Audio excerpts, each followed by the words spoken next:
23তম রাষ্ট্রপতি নির্বাচনে বিএনপি জোট মনোনীত প্রার্থী মির্জা ফখরুল ইসলাম আলমগীর ও 11 দলীয় ঐক্যের প্রার্থী অলি আহমদের মনোনয়ন বৈধ ঘোষণা করেছে নির্বাচন কমিশন।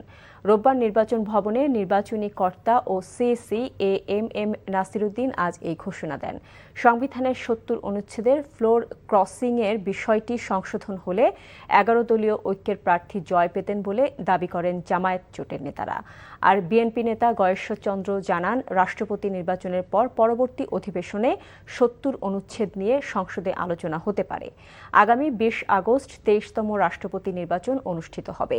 এর আগে 18 আগস্ট বিকেল 4টা পর্যন্ত প্রার্থিতা প্রত্যাহার করা যাবে। নির্বাচন কমিশন সচিব বলেন, বিএনপি ও 11 দলীয় ঐক্যের প্রার্থীর মনোনয়নের সবকিছু সঠিক পাওয়া গেছে। এবং আগামী 18 তারিখ হচ্ছে আপনার মনোনয়নপত্র প্রত্যাহারের দিন এবং 20 তারিখ আগামী 20 তারিখ বিকাল 2টা থেকে বিকাল 5টা পর্যন্ত নির্বাচন।